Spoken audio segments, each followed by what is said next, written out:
Now you're allowed to go. Hello and welcome back to the Lapdown Podcast.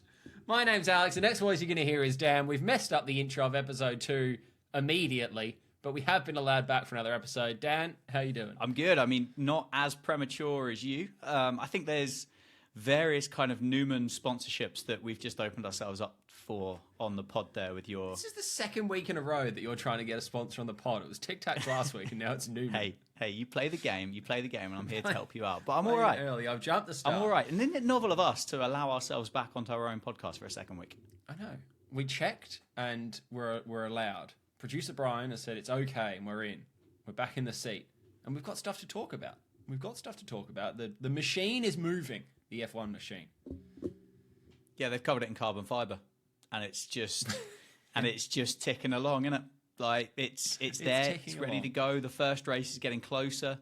They've changed weekends and one of the weirdest teams, like driver thingies has ever happened. Yep. And of all of it, Carlos Sainz still exists. I feel really bad for him. I tweeted this the other day, and we're jumping straight into Hamilton chat, which is kind of the biggest topic to cover here. There's some car launches, they all at the same move on. But I feel really bad for Carlos Sainz. And it's weird to feel bad for someone I've never met and who has multiple millions of dollars and whatever and lives on a yacht in Monaco and all the rest of it. And he's quite handsome. He's very handsome, disgustingly so. He hasn't done a huge amount wrong. He's been fine at Ferrari. He's had some luck go against him. He had a little patch there, I think, last year where he maybe wasn't quite on it. But he didn't do badly at any point. No, I mean, I suppose the thing is you're never going to say no to Lewis Hamilton, are you? Like, if Lewis comes knocking on the door and says, "Excuse me, Enzo," no, it's not Enzo anymore. It's probably some American man somewhere that kind of has made his fortune selling refrigerators or something. But anyway, you're not going to turn around and say, "Nah, actually, you're good. We'll stick with the Spaniard." Only 7? No, thank you. Yeah, 8 maybe. Yeah, only 7. Yeah. I mean, maybe the Italians view it as 8. Who knows? It just stinks to me that it wasn't actually meant to come out now. Something's gone wrong. Something hasn't quite kind of lined up here, and it's either something's happened in Formula One that we've gone big smoke and mirrors here, and it's happened in the background. And it was like the real small print of like page 39 of the sports newspaper, because page 1 through 38 was covered in Lewis Hamilton wearing red overalls. Or I mean, it wouldn't be like a Formula One team, would it? To like hack into people's kind of confidential data and steal things and use it for their own benefit. Well, and this will happen a lot on this podcast, and I'll warn people now. I will always approach things with my sports media head on and a comms head on, and I did exactly the same thing you've done there, and I've gone, right, why is this coming out now? This is not right. And I don't think it's right on a number of levels. We know Mercedes were blindsided by it. That is common knowledge. They've quite openly admitted. Toto said, this wasn't meant to be. I cannot believe in any world the way Ferrari announced signing Lewis Hamilton to Ferrari would be a single line tweet with a basic red square and the Ferrari logo. That's not how you announce a 7-time world champion is joining your team next year. That's not it. So they weren't ready to the point that they weren't even drafted, because they were also it could have been an agreed timing thing, but they were very late after Mercedes. It wasn't a coordinated thing of you go at 11, Carlos is going to go at 3 minutes past, and we'll go at 5 minutes past. There was like half an hour, 45 minutes, maybe even an hour or something between Mercedes saying, yeah, he's off to Ferrari, and then Ferrari going, oh, that's us! Yay, we got him! But they didn't say it like that. And this is my other issue, and I'm on mid-com soapbox here. I can't remember the exact words of the statement, but it was like, oh, we've signed Lewis Hamilton. He's going to join us next year. Lads? Yeah. Yeah, there was very little. What are you doing? There was very little thrill involved, was there? There was no. I don't kind even of think there was a single emoji. It was honestly, I think the first time the person that runs the Ferrari Twitter or X handle, whatever you want to refer it to now, the first time they heard about it was when they were sitting there, like probably on the toilet, like having a poo at work, because that's obviously the most important thing to do. Poo on company time. Get paid for it. It's more valuable. Just scrolling away and then just suddenly gone, oh my word, that's a thing. That's us. What do I do? What do I do now? Like, oh, Lewis Hamilton's leaving. Where's he going? Ah! oh, it's us. Shit. What do I do? But then again, like you pointed out in a private conversation, they had all day to do something, and they just went, "Should we just? Yeah, I know what we should do. Let's put a red square up with our little logo in the middle. That'll do it. That'll get people hard." Getty Images, Lewis Hamilton, like. He gets hundreds of pictures of taking him in non-team gear every race weekend. So it wasn't even a case of they couldn't find one with the Mercedes logo on it. The bloke has his little photo shoot when he turns up to the grid every day. That it baffled me from a comms perspective. And there's no way it was meant to happen now. Going back to your sort of, if we're going to put our tinfoil on for a second, F1 had just rejected baselessly Mr. Andretti from joining with his very well-established, high-profile Formula One team that have essentially already built a car and have it in a wind tunnel. But they're not ready and won't be competitive. And yet Haas will. But that had just happened and they weren't looking great from that. So your tinfoil racing helmet would suggest, oh, what if we do this? Now, obviously, Mercedes weren't in on that agreement. And you can't believe that Ferrari were in on that agreement. So whether or not Formula One have leaked this, because it started with chat, didn't it? Yes. It started with rumours, and then very quickly, in like the space of 12 hours, it went from, I'm hearing that maybe Lewis Hamilton might possibly think about moving to Ferrari next year, to, oh, it's on Lewis Hamilton, in like 12 hours. So whether that was planted by Formula One, I wouldn't like to say. I'd like to attend the paddock one day, and I wouldn't speak ill of our FIA and FOM overlords. But yeah, that's the only thing. But yeah, weird. Did you hear? Weird. What I mean, you've had to buy some merch now. You've had to buy some red merch immediately because he's your boy. Well, it was going cheap as well, so it's fine.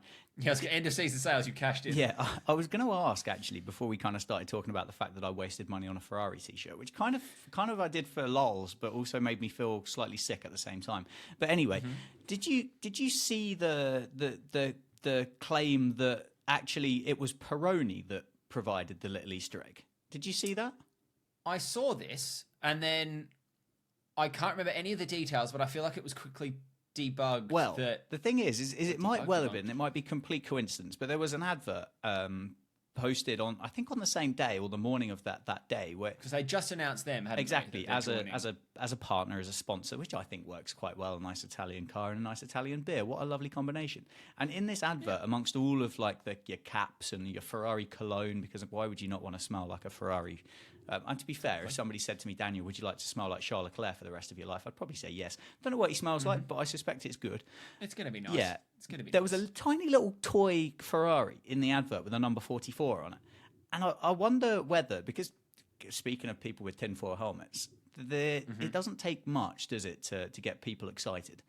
And so there's kind of a theory behind it that actually it was some rascals in a brewery that might have spoiled the party. Yeah, so I think from something I must have seen on Reddit really briefly and didn't look that far into because they just signed Lewis Hamilton, so I was kind of busy elsewhere. I think because it's quite an old school car. Yes. In that it's not a modern one, and I think the old school car that's modelled on did have the 44 on it.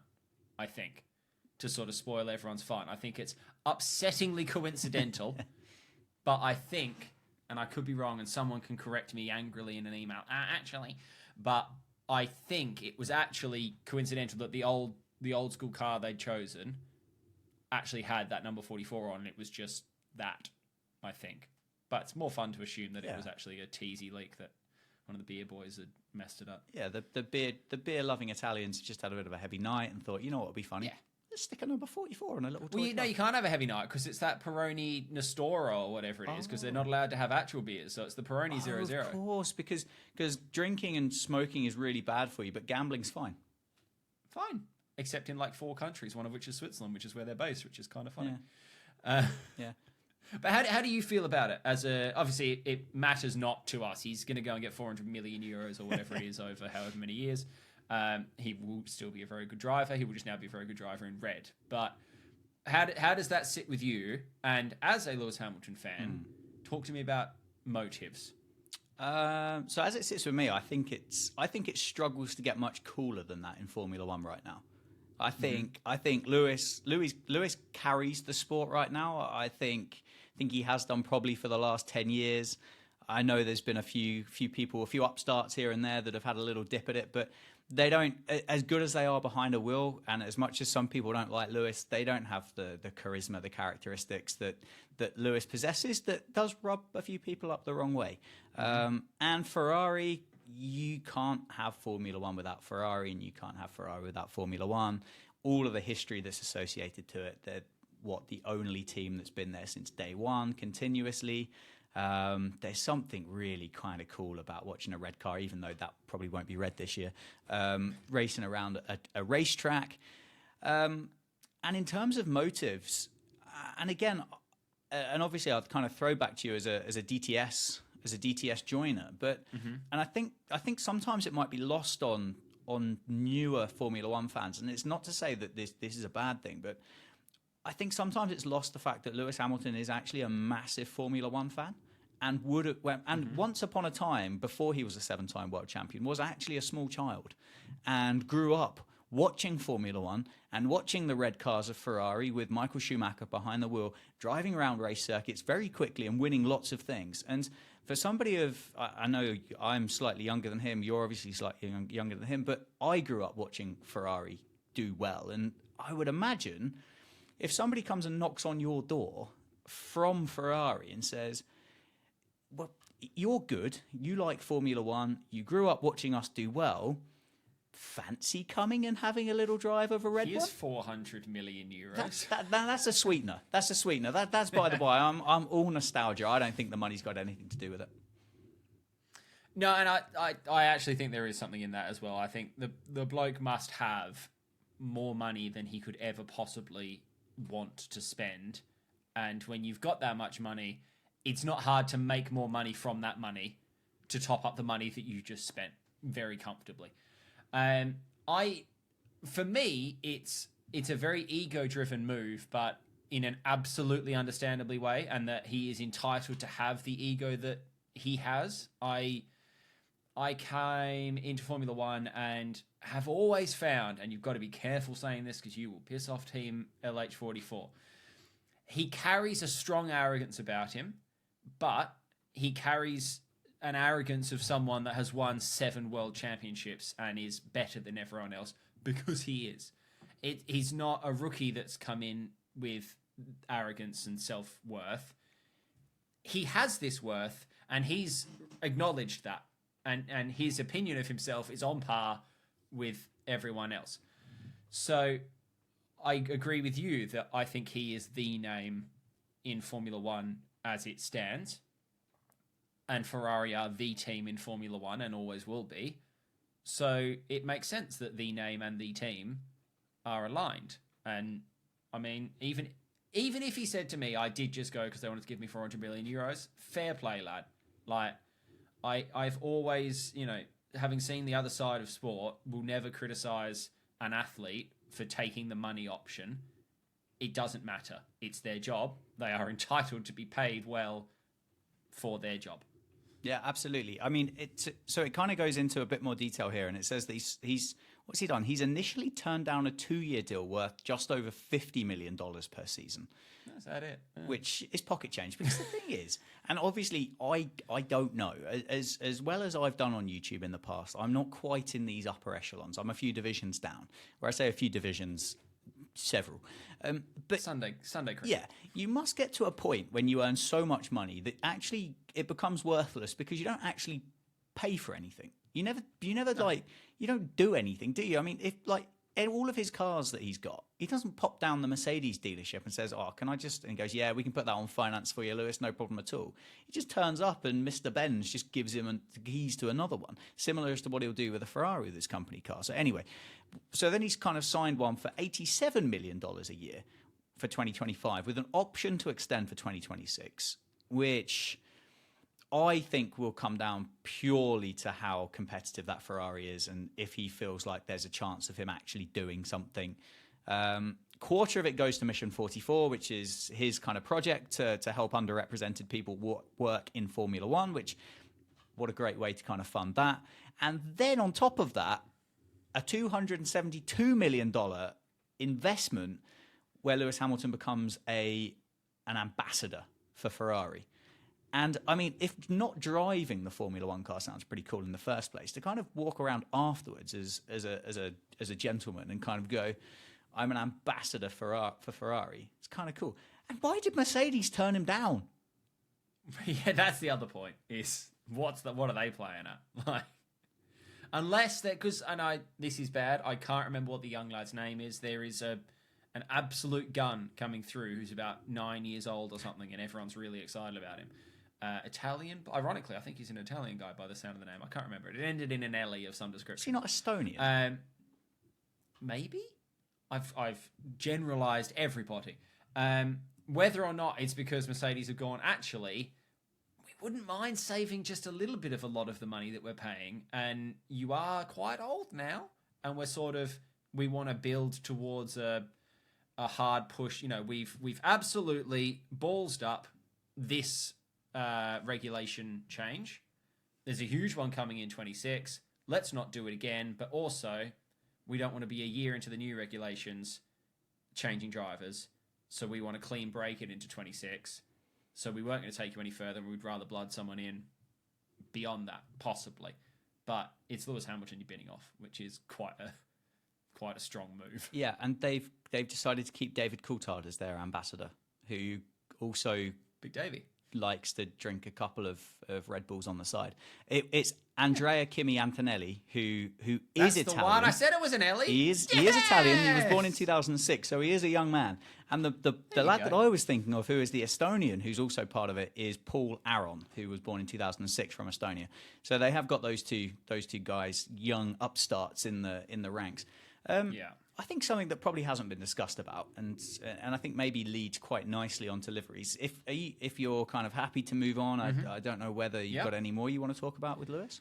No, I think everything from here. We need to remember as well. It's not for this year. Oh no. So we've got a whole year of thinking about Lewis Hamilton in red and how funny it's going to be when he tells the Merc strategist that my tyres have gone, trying to do his usual bluff thing, and they go, "Well, box, and stick him on a set of inters. And it's like, whoa. Well, that's perfect practice for the Ferrari pit team.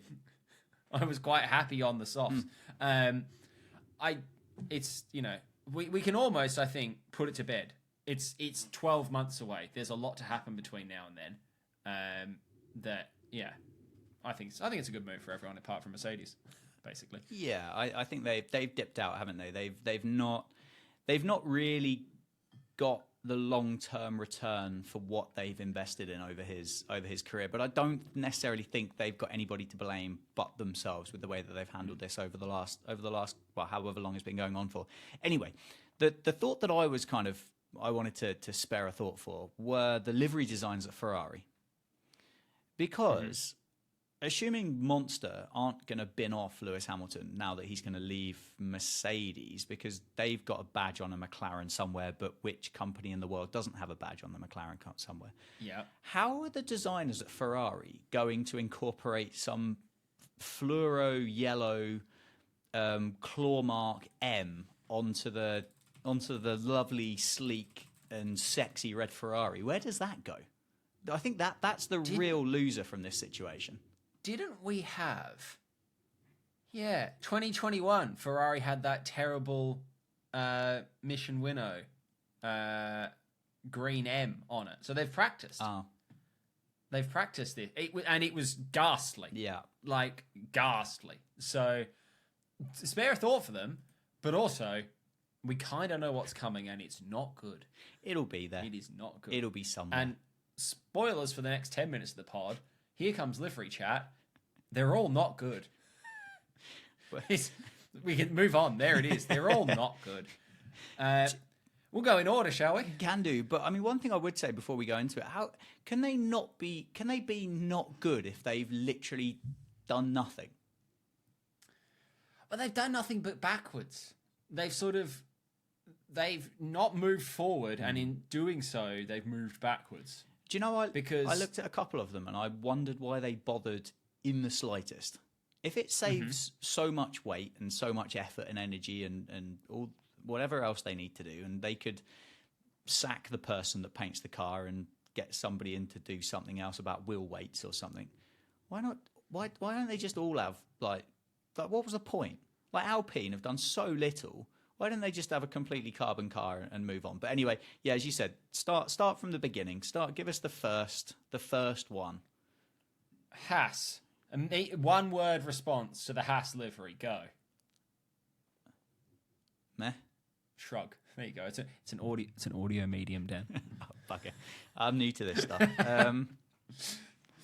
It's that though, isn't it? I don't hate it. It's fine. If it was the only black car on the grid, I would have gone, well, it's quite sleek. It's not an offensive livery. It's there, but it's black, and it's more black than last year's was, and last year's was quite black. But they've never really been exciting on liveries, have they? They've not sort of put a huge amount of effort in before on jazzy bits and whatever. But it's there. We're not going to see much of it, so it doesn't really matter. So it's not getting much airtime. No, I mean the speed that Max goes past it when he laps it for the third time, it'll just be a blur on the side of the track, and you might be able to pick up a little bit of like subtle red on one of the front or rear wings. But do you know, controversially, and compared to what I've seen so far from the four teams that have announced their liveries for 2020, I actually quite like it. I think it's quite clean. It's perfectly fine. I think it's crisp. I think it's. Yep. Do you know what? I think what they've done. I think they've done a really good job at incorporating the fact that they don't really want to paint any of their car. I think black works really, really well with a bit of white and also a nice bit of red. I think it's clean. I think it's crisp. I think it's simple, and I'm okay with it. And they never pretend to be anything other than just a bit kind of we exist. And they also, their livery reveal, they didn't hype it up as some incredible thing, did they? They basically just went, there it is, this car. Who would do that? This car, it looks the same. It's more black. Williams, I think, their livery event was fine. I think the countdown was sort of longer than the event itself on the live stream, but they got on with it. You know, I think they acknowledged that we're there to see the livery, and then the people that really care will hang about to hear you talk about stuff. Do they have Will Buxton again this year? Was it Will Buxton? Possibly. Did he say something along the lines of to paint the car first, you need the car to paint or something? I don't know. Yeah. But theirs is my favourite of the four so far. Is it? Yeah. It's again, it's fine. There's a bit more blue on it. The Duracell thing wins it so many bonus points because that will never not be the best thing on an F1 livery. Yeah, I'm quite happy with what they've done. I think their livery last year was fine and nice, and their livery again this year is fine and nice. I'm on board. Do you know what? I don't think it's as good as the Haas. Otherwise, I would have contradicted myself really early from what I just said about 30 seconds ago. See, I think I may be slightly jaded about, and I probably devalue the Haas slightly because of others, which isn't fair on them. That if it was back to, I think maybe 2019 or 2020, I saw a thing on Reddit and there was a lovely rainbow of fully coloured cars. Yes. And if it was that era, and it was the Mercedes was black and the Haas was black, I would go, actually, that's a bit like you. That's a really cool stealth bomber livery. I think it's being made, in my mind, it's not as good because I'm like, oh, it's another black livery, which is probably not fair on them, bearing in mind that is actually their colour, if you like. So no, I'll side with you on that. I'm going to get my soapbox in a second, Dan. Yeah, no, you carry on. About Williams or about another team? About steak. Oh, that's fine. I just want to finish off with Williams then and just say, with all the shades of blue that they could have used, and all of the other colours that could complement blue. And bearing in mind that they clearly aren't that bothered about just having purely exposed carbon all over the car, why have they made it look so dark? Someone said this to me, that yay, it's blue, but you've made it a really dark blue that, like, you might as well have not painted it. Like, genuinely. But then also the other thing to consider is how they look in all of their press photos and all of their press studios, which are always very dark and high key lit, is not always how they'll look on track under 15,000 LED lights around Bahrain. True. Or when the sun's out in Miami and whatever, and the colours tend to look quite different there. I remember fondly last year, Aston Martin released like a drone video of their livery, and it might have even been overcast, but it was just the sexiest colour you've ever seen. But it didn't look that good in the studio photos because of the way it was lit. So I think it could be good. It's not as dark as it looks. Big new sponsor, Komatsu. Hopefully they've got nothing to do with the power units, because otherwise, they'll be running backwards. So funny. They've got another team principal's name on the car. We make tractors. Brilliant. We're going to go as fast as a tractor. Anyway, talk to me about Alex Albon's logo, by the way. Sorry, before that. Yeah. Thoughts on Alex Albon's new logo? I think I preferred the old one. I think I prefer the old one. The new one, I get it. It's quite clever the way it incorporates what kind of looks like the Thai character. I think for either Alex or A. Yeah. Neatly done. But it feels a bit retro almost. And I thought the other one was actually really cool and clean and played on the AA thing really nicely. Clearly he didn't tell the Williams merch team, because his old logo is on all of the hats, which they've announced of the new team range. So no email went to Puma. No. Sorry, lads. Change me logo. Can we do a special edition at some point, please? Steak. Or kick. I've got or Sauber. Or kick or Sauber. I've got so many problems with everything about it. No, you. I mean, not only because they've let me down. Over to you. I'll just. Well, they've let me down because I said in episode 1 they were one of my dark horses to have a kick-ass livery, and I thought they had the color scheme to do it. I thought they had the potential with the way some of the kick branding works to do it, and they decided to fumble that bag because it looks like the most F1 23 you didn't buy any pit coins livery that here it go. I can feel it bubbling up, Dan. It doesn't make any sense as a livery, because if you look at every other car, they try and do one of two things. They either try and make it go schwa with the lines, and they have it be really flowing, like it's showing you aerodynamics and whatever, or they try and make it look fast, and the lines are square, but they go wah. Like the Williams, it's got straight square lines, but they go wah past you. And you look at other ones like down the sides of the Haas, it's all schwa, and it's all flowing, and it wraps around the car. And then you've got Steak that go corners.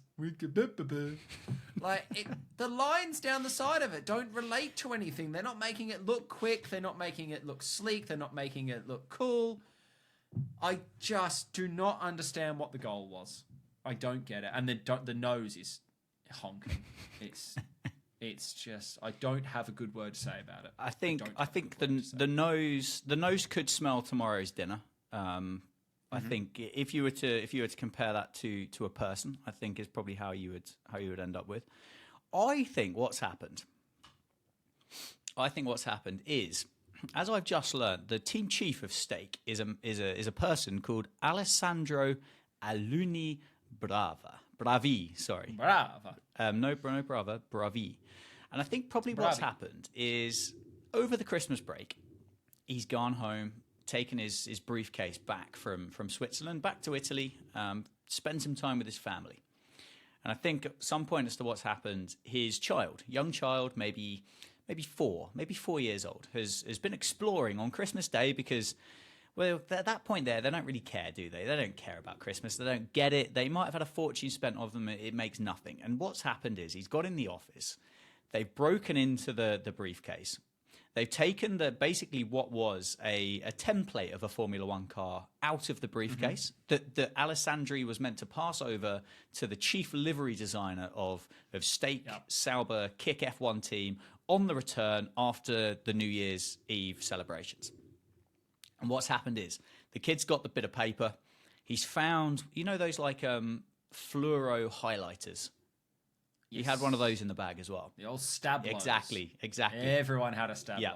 The kid's just sat there on the floor, quiet as a mouse, whilst the parents have been off having a bit of turkey, maybe a few Bucks Fizz or whatever an Italian Swiss man might have for Christmas. And he's squiggled away, and he's gone. And then what's happened? He's put it back in the briefcase. Alessandri, none the wiser, returns back to Geneva after New Year's Eve, opens the briefcase up and goes, well, the livery designer must have done this before I went away on holiday. Oh, well, lovely job. Handed it in and said, there you go. Submit. Yeah. I can't argue with it. Everything about the launch warned me about what was coming. Like a really good horror film that just did all this foreshadowing about the fact that something's going to jump out from behind that tree. When Naomi Schiff, is it Schiff? Yeah, I think so. When she said, "This is not your granddad's F1 team," I was like, "Well, this livery's going to be fucking shit." Like, it's just, what do you mean? It was this weird, stunted monologue that went on for ages with all these cliches that were sort of trying to be a little bit fellow kids, and then it was so perfectly summed up. And you didn't have the pleasure of watching the launch, did you? No, I didn't. So the car had been sat under a sheet behind, weirdly, a picket fence initially. Don't know why, but it was behind a picket fence. Didn't have any lights on it, so you couldn't really see there was a fence around it. And then they said, right, well, let's show the car, shall we? And they played some engine noises in the room. And like 6 men in like stage blacks like ninjaed their way on to take away the picket fence that hadn't been referenced at any other point in the proceedings. And then they said, right, well, let's get, Joe and Valtteri out here to help us with this. So they walked out. And as they were walking out, a countdown started on the big screen behind them. It started from 5 and it counted down to 0. And it got to 0 and the screen just went to fluoro green. But it was doing that while Valtteri and Joe were walking to their positions at the front of the car. And then they've both got there, and they've turned around to look at the screen, which by this point is just showing pure solid lime green. And they've waited for a countdown that's already happened. Yeah. And they waited, and then clearly someone's gone, countdown's already happened, just take the car out of the car. And so they looked at each other, and then they fumbled around with this giant bed sheet that was massively tucked under the front wing. So they spent ages, like when you put a sock on and you kind of ball the sock up first. And then they clunkily revealed the worst livery on the grid. And so, I mean, it was yeah. I don't like their social tone of voice. I don't like anything about it except Valtteri. So Alessandro's 4-year-old probably pressed the countdown button quicker than... Very early. So I think what we've come to the conclusion here is that Alessandro's 4-year-old has had quite a big impact in Stakes or Sauber's. It makes it. You know what? And this is a comment that I think is quite disrespectful from Naomi Schiff about it's not your granddad's Formula One team. And I think I said last week about the fact that actually there does need to be a little bit of respect to kind of the fans of yesteryear and the history of the sport as well, because it just comes across as ignorant, I think, if you don't acknowledge the past.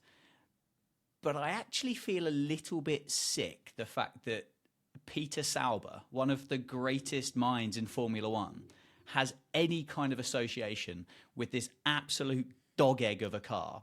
And do you know the best thing about it is? We're not going to see it anyway because it's going to be pootling around the back of the circuit with the Haas and no one's going to care. Yeah. So we'll get to round 1. I won't have to think about him anymore and all will be good in the world. But that's enough. That is enough on Stake. And now we move on, and I remain irritated because it's time to talk about Alpine. These lads are the biggest shithouses that have ever existed in professional sport. Ever. And so much so I don't think they have the right to shithouse their fans twice.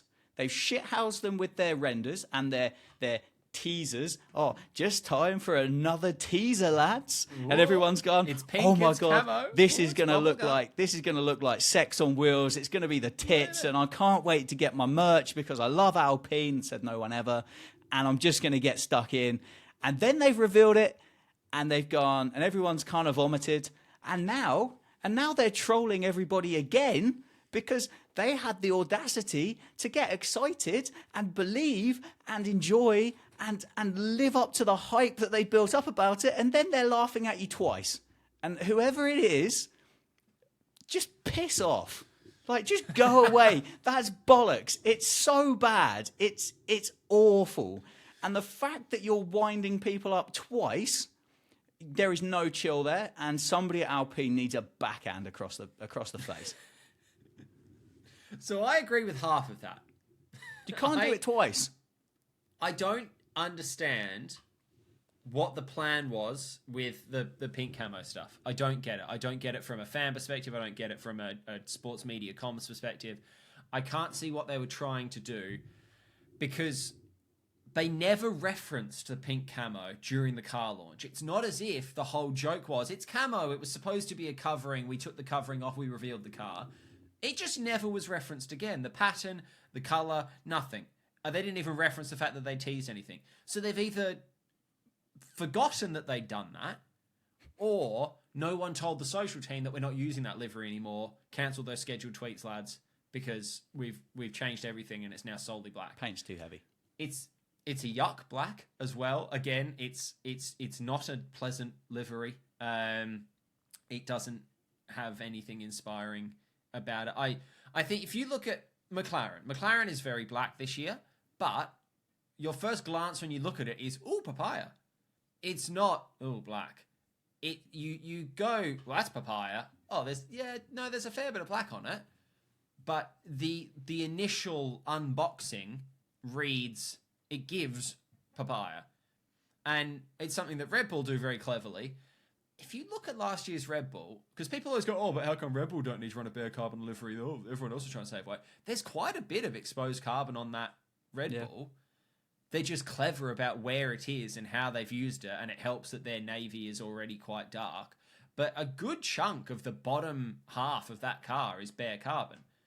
But it almost runs like a... Do they sell Cadbury Top Deck in the UK? I've never heard of that. Or is that an Australian in my life. thing? So Top Deck is Cadbury Dairy Milk bottom half, and then Dream white chocolate top half. I don't think we sell Dream in the UK anymore. Like Dairy Milk version of white chocolate. Yeah, no, it's been here before, but I don't think it's here now. Not anymore. I mean, but it's that. It's two-tone. It's milk chocolate on the bottom, half and half, and then it's white chocolate on the top, which is essentially like the Red Bull livery. They've hidden their carbon underneath. Great, well done. Alpine haven't done that. Alpine have gone, it's all carbon fibre, and then here's a little bit of colour because we have to have a little bit of colour, and for 3 races, that little bit of colour is pink. I, on the other hand, though, and this is where we disagree on this, I like that they are embracing the carbon fibre with that bit of content. So if people haven't seen it, it's done quite well on social, and I think from a comms perspective, rightly so. There's a bit of audio going around. I don't actually know what the audio is from, but walking around a car and pointing out that everything's made of carbon fibre, the original audio, it's because it was a good thing and they were showing how exciting it was that it was made of carbon fibre. They've walked around and pointed out all the areas of carbon fibre on the car and been quite self-aware. And for me, it's self-aware rather than having everyone's trousers down, pulling them up, and then pulling them down again. Because I think it's an acknowledgement almost of, yeah, we get it. Like, it's a lot of carbon fibre, but we know. We're not trying to fool you that we're trying to be sneaky about it. Our car is too heavy if it's got paint on it because we're slow, so we've taken the paint off. I like it as a bit of content. I don't like the livery. No. That horse bolted weeks ago from Alpine. You cannot... Both pieces are good. Both pieces work. Like the little kind of teaser of lads, we're going to do something incredible with this livery. We are going to jazz this up. We're going to make you love it. That's good. That's okay. That's fine. the bit afterwards with that guff audio that somebody's made on TikTok at some point, because I mean, you don't have to look very hard to find crap on TikTok, do you? Just find our podcast. We're on there now. Plugged. And again, funny, very funny. Put the two of them together, it's a turd sandwich, and it's not good enough. And I don't think it's acceptable. And quite frankly, I hope, based on their performance over the last 3 weeks, I hope they finish last in every race. And I hope, actually, no, I'll go so far. Hopefully, neither of them finish a race. And I've got something else to say as well, whilst we're moaning about this with all this bare carbon fibre chat. You know, they showed their Formula One car and their WEC car at the same time, which is World Endurance. Which looks incredible. Yeah, World Endurance Championship, for those of you that kind of don't look at cars that have like wheel covers and stuff like that. And that looks the bollocks. Yeah. And it's covered in paint. And it's going to be Mick Schumacher driving. Yeah, he's in one of those. So it's got sexy Mick behind the wheel. Yeah, as well. he's in his no hair gel phase in his career as well. And I mean, he's starting to look pretty good. I'm not very clever. And I'm certainly not very clever with aerodynamics and car performance and things like that. But to an idiot like me, wouldn't you have thought that, I don't know, a WEC car might want to be a couple of kilograms lighter because it wasn't covered in paint as well? Or can they still make that really, really bloody fast, even if it's covered in paint? Like everybody could do with a Formula One car, but everybody gets sucked down this kind of thing of going, well, if we don't put any paint on it, it makes it a gram lighter, and therefore it's going to be a little bit quicker down. No, just cover it in paint, for Christ's sake. That, or make all of your cars carbon. Why do we put paint on a road car? What's the point? Because they're not carbon, Well, they could be. Plastic and... Lewis Hamilton says ours aren't. Ours are largely plastic.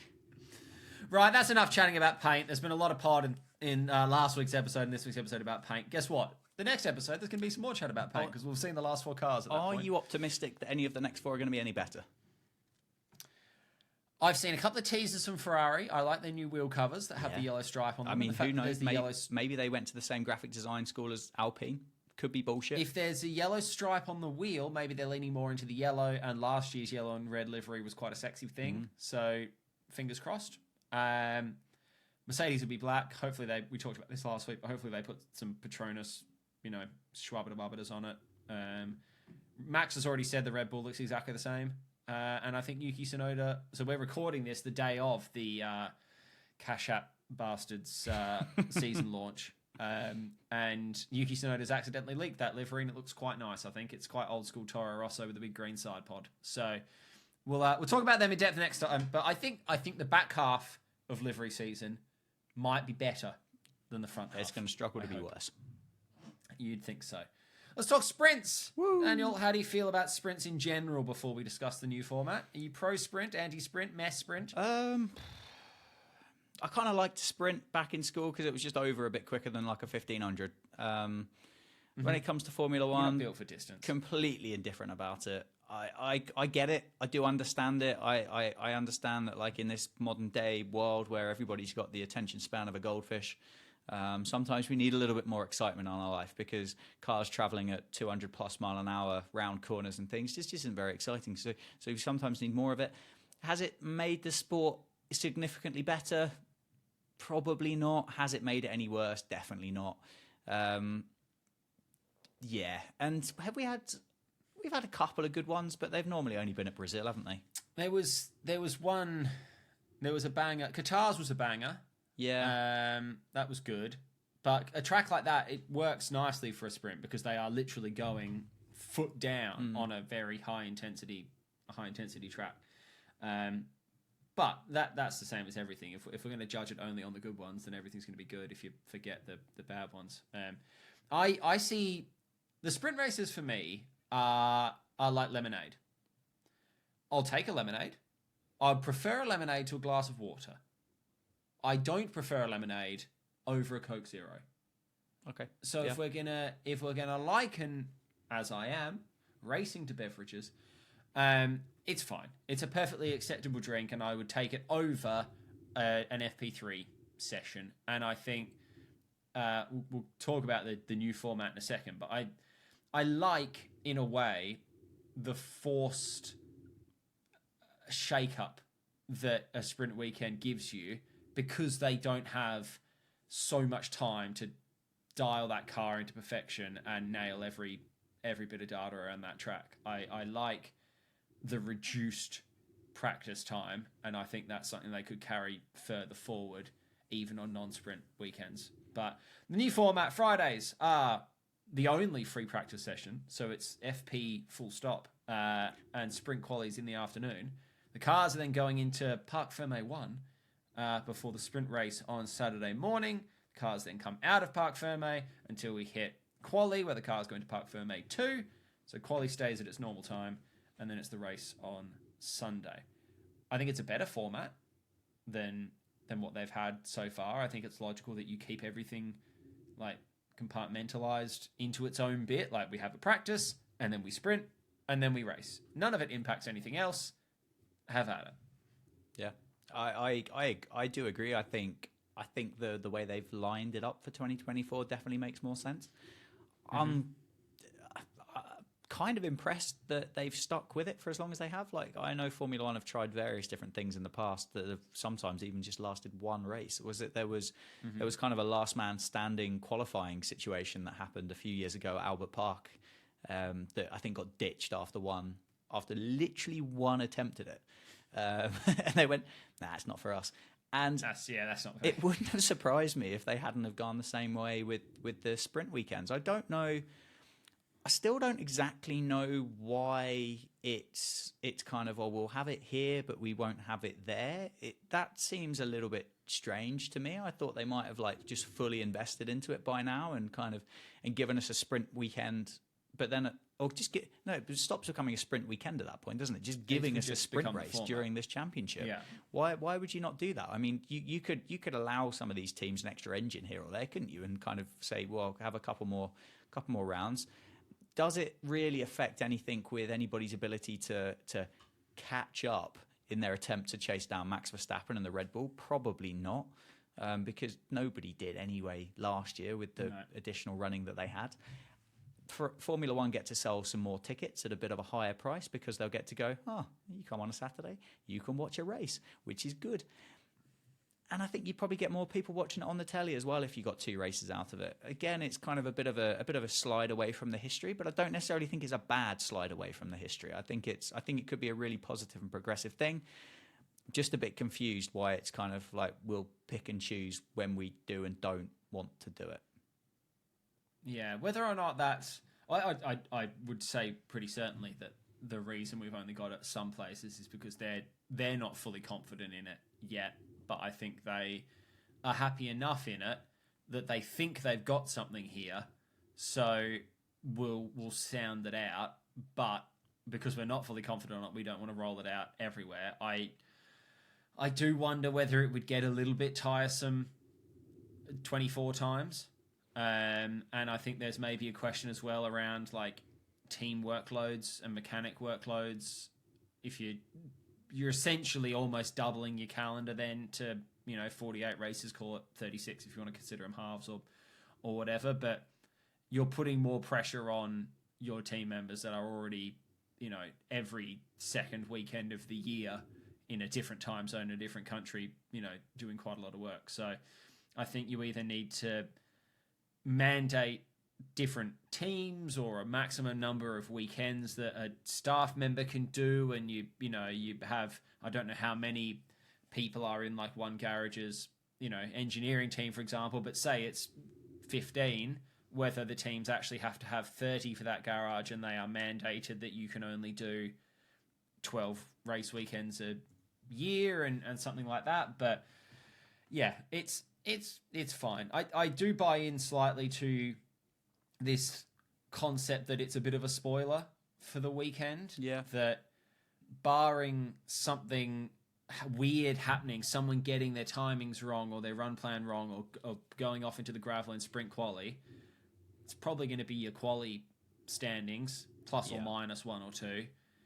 And then your sprint race, if there's not a huge amount of overtaking in the race and no one shows any particular disastrous forward or back pace, it's probably going to be a pretty similar order on Sunday, and they're probably going to make pretty similar, Yeah. moves one way or the other. I think the new Parc Fermé setup helps that a little bit, because at least if after one FP session Mercedes went, no, we got the balance wrong and our tyres went to shit, sweet, we're going to use Q1, we're going to use our first run in Q1 just to double check that the changes we made at lunch worked.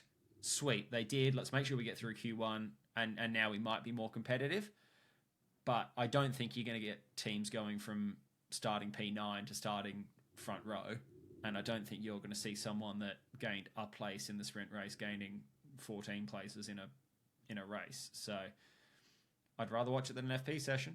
Yeah, I'll say that. Probably less likely to wake up at, say, 4:00 in the morning to watch the race on the Sunday if the race on the Saturday had been a bit stinky, though, which I think is a valid point. We got like a few minutes left. Can we just talk about the fact that there's going to be 10 more years at Silverstone as well? And did you also see the really well edited and non-awkward video call between George Russell and Lando Norris? Yes. We're back into sports media chat. I told you there'd be a lot of this, and there's going to be a lot of it during the year.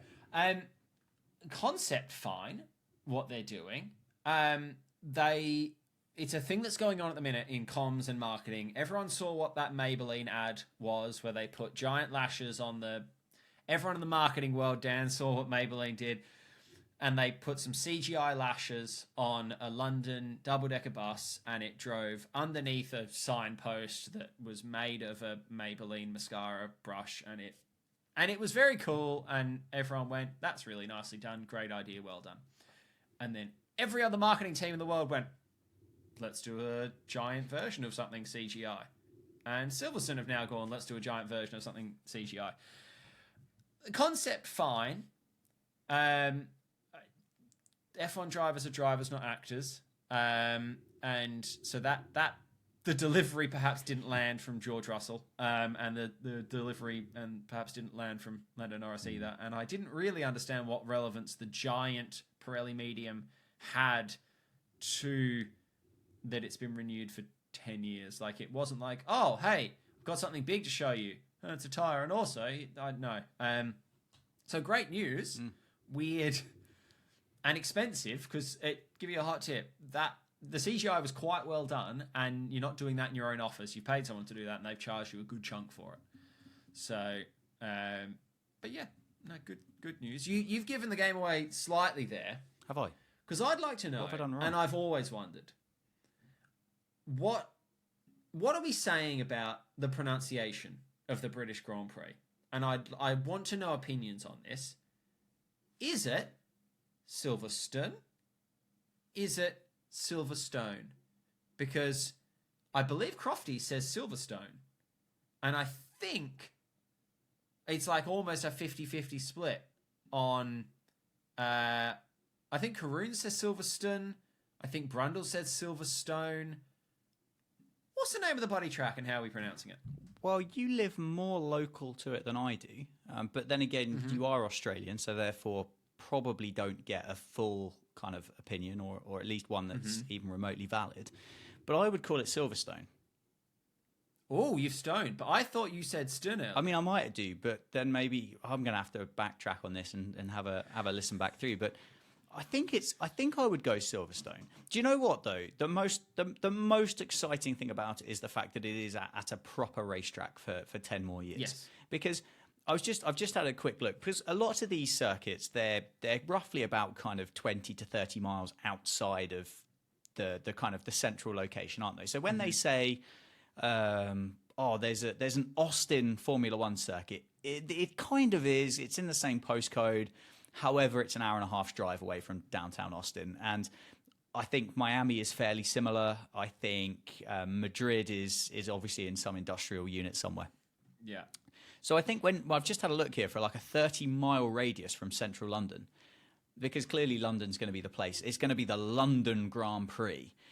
And I think it's just great, the fact that it isn't going to be in places like Billericay, Romford, Waltham Cross, St Albans, Stevenage, Luton, High Wycombe, Uxbridge, Slough, the Slough Grand Prix, Windsor, round the castle, Bracknell, Woking, Guildford, Dorking, Leatherhead, Croydon, Bromley, Lewisham, East Grinstead, Sevenoaks.